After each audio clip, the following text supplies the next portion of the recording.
Accurascale certainly seem to have done these pivotal wagons of the British rail period a great deal of justice. Hi there everyone, it's really great to see you. I hope I find you well. Welcome back to the channel up here in the loft on Weir Yard with me, Jenny Kirk. Now today we're going to be taking a good close look at the all-new Accurascale merry-go-round HAA hoppers, and they've very kindly sent over 2 of the packs for review, and I'm quite excited to take a good close look at these because I've been really impressed up till now with the previous offerings from this manufacturer. And certainly this is a ubiquitous wagon that maybe a lot of people might not be fully aware that they ran in the last days of BR Steam right through to privatisation, and it's only comparatively recently that these wagons have gone out of use. And there are some enthusiasts who realise just how important these are, to the point where they are trying to put together a rake of these to preserve what was once a very common sight on Britain's railways.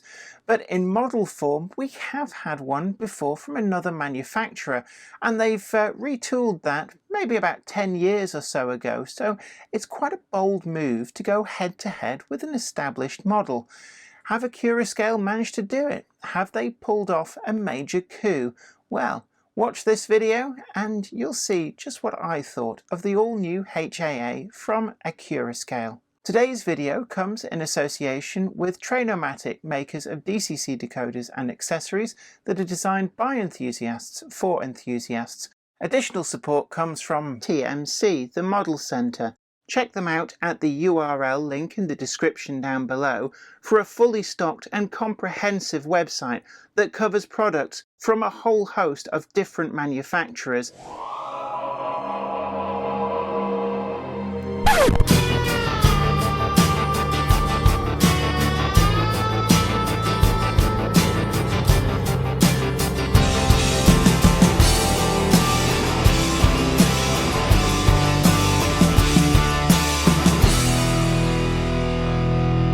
When Accurascale started their Powering Britain range, they chose quite an unusual prototype, the HUO hopper, and certainly they made a great job of it, as you can see here.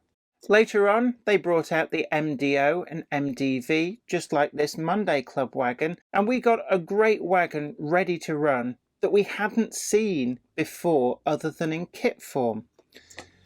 So it was quite a surprise when they announced their follow-up to the MDV as part of their Powering Britain range, and it was the HAA hopper. This is a wagon that's been available from another manufacturer for a decade or more in super detailed form, so it's quite a risk, in my opinion, to take on an established model, but I have every faith in Accurascale. It comes in this heavy-duty box, so I'll just show you the label on the end. It's the HAA 32.5-ton MGR coal hopper with the running number of ACC 2556 HAA-FM2, and it quite handily tells you the running numbers of the wagons that are in the pack if you should ever need to box them up correctly at a later date. The livery on this is freight brown, suitable for era 6 to 8. And it has to be said that it's quite interesting, and I think it's something that maybe a lot of people have overlooked, is just how long-lasting these HAA wagons were. They were probably one of the few successes of the modernisation of the 1960s on Britain's railways. The idea behind these was a wagon that could run efficiently between colliery and power station in fixed rakes that never needed to stop between loading and unloading. So to that end, they were designed with these bottom discharge doors that allowed the coal to be discharged as the train ran through the unloading hopper at a speed of around 5 miles an hour. Again, at the collieries, it was the similar process, but instead top loaded from a hopper, with the wagon never actually stopping throughout this process. This radically sped up the efficiency as well as reducing the amount of manpower required. Inside the packaging, it's a fairly standard Accurascale layout. We get 3 wagons, and we also have the additional detailing, And this is all the hoses that you need if you wish to detail up the buffer beams. If you're using an alternative form of coupling, then there's plenty of space for these, and Accurascale give you enough already finished to do all 3 wagons. You don't have to add these, and certainly I will warn you that if you're going to keep the slimline tension lock couplings, you'll probably find that these will not fit whilst the couplings are in place. They'll just get in the way of each other.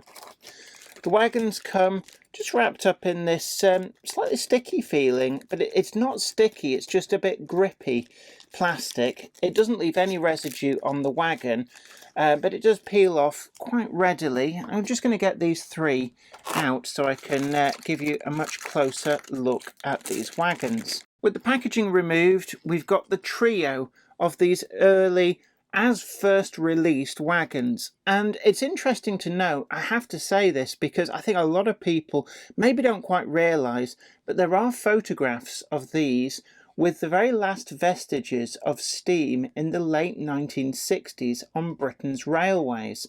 Whilst these wagons were air braked, it's not impossible to see them running behind things like 8Fs, presumably when being delivered new as an unfitted train, perhaps with a brake van on the end. So there is a lot of scope for even some earlier modelers to justify having these on their layout.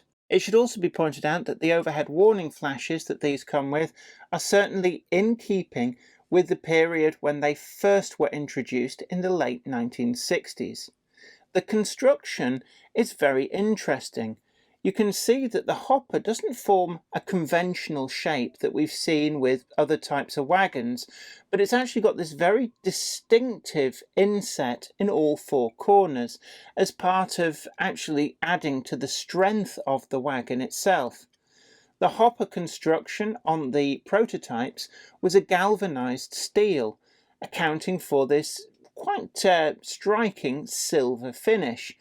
It was all designed to be easy on maintenance and long-lasting they were, only disappearing from frontline service as the likes of EWS began buying in large, super high capacity coal wagons as a replacement in the early decade of this century. This particular wagon pack is correctly coded up as HOP AB, which was the original coding before TOPS became widespread.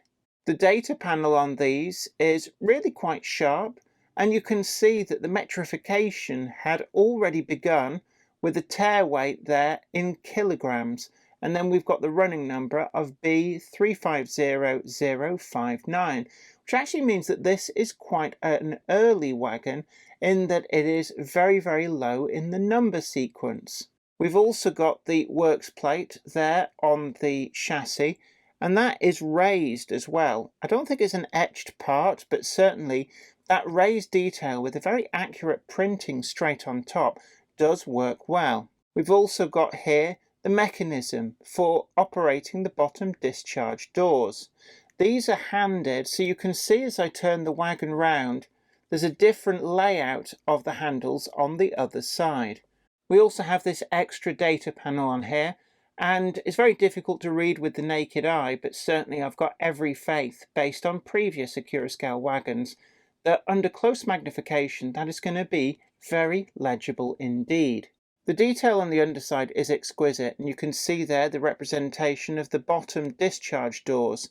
It's quite interesting to see all this. I've never seen this on a model before, but certainly it really does enlighten me as to the actual workings of these wagons. You can see there we've got these kind of bump stops as well, so that these hopper doors, as they opened, would be cushioned rather than banging together. The rest of the brake detail is really nicely done. The base of these wagons was quite open out of necessity to allow these bottom discharge doors to function. So we've got all that kept nice and neatly down the sides, with the transfer bar across there for the brake rigging just making its way between the bump stops where it would be protected from falling coal. The couplings themselves, we've got this spring-loaded self-centering NEM pocket, and in that has been fitted the slimline tension lock couplings. That means that if you wish to change these for another type of coupling of your choice, it really is easy. The actual spring-loaded mechanism as well is quite unobtrusive there, just between the suspension mounts on the base of the wagon. One of the areas that I really do like is we've got fully sprung-loaded buffers, and you can see there we've even got the shanks just painted to the right silvery colour. Of course, these would be a very, very bright, shiny silver, and that has been captured really, really well. The end structure of the hoppers is perfect as per the prototype. They have a very distinctive shape, and Accurascale have captured this incredibly well, even down to we've got the little plate there with the overhead warning flash. Against the light you can also see all that lovely rivet detail. It's not too big, not too small, it's very much in the Goldilocks zone. Down the side of the wagon, that silver, even though it's a painted finish, does capture the look of galvanized metal really, really quite well. Certainly it was a feature that was quite distinctive on these prototypes and lasted right through to the very end, such was its durability, with only the cradles underneath getting repainted as and when necessary. This Freight Brown livery lasted a long time, and it wasn't until the 1980s when British Rail started to update some of its corporate images that these began being repainted in alternative liveries, and we saw something of a divergence between different fleets based in different areas and being run by different parts of the British Rail business as the shadow privatisation of sectorisation took hold. The other wagons of this set, again, really exquisitely done and with correct detail differences that fit in with how they should be based on photographs of the prototype. I do like the suspension, and this is an area which I believe that Accurascale are bringing out some of the other variants of the merry-go-round hopper, which do feature things such as uprated suspension, which allowed the wagons to run when empty at a slightly higher top speed, which again speeded up the turnaround. It was all about efficiency, and really these are one of the pivotal wagons of the British Rail period. Unsung heroes, but Accurascale certainly seem to have done these a great deal of justice. I do love the internal ribbing on the hopper, and again you can see all of that rivet detail. You're going to be seeing a lot of this side of the wagon, so it really is great that Accurascale have captured it perfectly. And anybody who's seen a rake of these trundle past underneath the bridge that they're standing on will know only too well that this is just what you should expect to see. A little dusting over with sooty weathering powders just to give that sense of coal dust really would bring these to the fore. And I have to say that it's something that I'm really quite keen on trying out some weathering powders on these. I really do think that they'll come up absolutely lovely and it'll bring out some of this rivet detail. The final of this trio, again, another different running number, slight differences on the data panel, but again, everything's exactly where it should be, and it really is a great wagon. I do like the representation here of parts of the mechanism for, I'm assuming that that's part of the brakes, and I do love these brake levers. I'm just going to see, is that actually posable? It would be interesting if it is. So I am quite curious. I'm just getting my grubby old set of tweezers. It would appear that it is actually somewhat possible to pose the brake levers, and that is a really interesting touch. I'm not sure that you're supposed to, but certainly it is possible. Say if you want one of these just sat on its own in a siding, you can pose them with the handbrake lever slightly applied. Although I'm not sure that you're supposed to. The chassis, it's a little bit hard to see on the camera. We've got a wealth of detail in there, just as per the prototype. And there is space here, it seems, that if you want to go for some of the slightly wider gauges like P4 and EM, it does appear that there's a little bit of space in there to be able to accommodate that. Certainly the braking is really interesting. We've got these disc brakes as per the prototype, and the wheel faces, we've got these metal wheels with the representation of the brake discs on the face, and then we've got the mechanism there straddling it. We've got brake blocks diagonally opposite and disc brakes diagonally opposite. So it's an interesting belt and braces approach to the brakes, but I suspect that the handbrake required the brake blocks to function correctly, but it was fitted with the disc brakes on two of the wheels to increase braking performance when running. It's certainly an interesting arrangement and one that Accurascale have captured well. But they didn't send just one pack of 3 over. In fact, they very generously sent over a second set. This particular pack, which is reference number ACC2561 HAA-RR2, and we get a breakdown of the running numbers on this, but this is the Rail Freight Red version, which is suitable for eras 7 to 8. So as we talked a little bit before, this is something that as British Rail moved into the 1980s, the Freight Brown livery started to be replaced with a little bit more customization.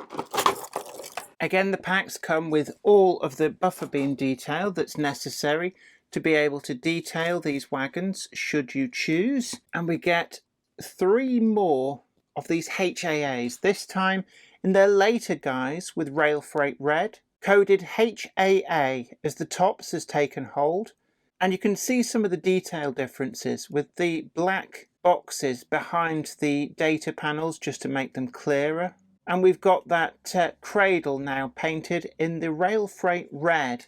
As time went on, some of these were turned out with different coloured cradles, and it started to differentiate the fleet for those that were running, say, in Scotland, and those that were running on particular flows handled by particular sectors of British Rail. Later still, they started to receive EWS livery and EWS branding, but for now we're still in the BR corporate period, albeit towards the mid to late 80s. It has to be said that, suitably weathered, you could mix and match some of these together. The entire fleet didn't get repainted all in one go, so it's a good opportunity to very quickly put together a long merry-go-round rake with a little bit of variety in the wagons therein. We get the same detail to the underside, the same tension lock couplings in NEM pockets with that lovely spring-loaded self-centering mechanism. I really do like these spring-loaded buffers. Now, spring-loaded buffers aren't the be-all and end-all, but these are remarkably well done. Again, we've got that perfect rendition of the hopper internals, all of those rivets showing up nicely. And it has to be said that maybe a quick dusting over with a dark weathering wash, maybe a little bit of coal dust weathering powders, and these will really start to look something extremely special. We've got the same wheels fitted, really nice rendition here. So looking to the tempo printing, it really is crisp and sharp. That overhead warning flash is just perfect. And then again, I do love this raised plate on the chassis. We've got some other markings on there too. There really isn't anything to fault with this wagon. The innovation is certainly amazing. And I have to say that when Accurascale announced that they were going to take on the HAA hopper, I did wonder what they were going to pull out of the bag to make it competitive against the one that was already on the market. But certainly detail-wise, again, we have not been disappointed. This is definitely an upgrade over what's gone before, and quite a sizable upgrade at that. All 3 wagons are finished really, really crisply, and the manner of the construction is such that we get the red there on the cradle, but there's no bleed over onto the actual hopper body. Just in there you see a reflection, and it is just that, a reflection, and it just shows how nice the finish is on this representation of the galvanized steel. There is a reasonable weight to the wagon, not excessive, but certainly if weight is something that bothers you, Just a little bit of an application of crushed up coal will give you some extra low down weight. But honestly, when these were being run on wear yard, I didn't find any real need for it. The full rake of 6 of these wagons handled all the point work with greatest of ease. It managed the gradients, up, down, and the change in gradient, as well as even down to radius 1 curves without any challenges arising from that. They look great behind a multitude of motive power. And don't forget that if you've got something like Hunsler Austerities in NCB liveries, then these wagons could be legitimately found being shunted by those at places such as Bickershaw Colliery right up into the 1980s. So steam and these MGR hoppers do go hand in hand.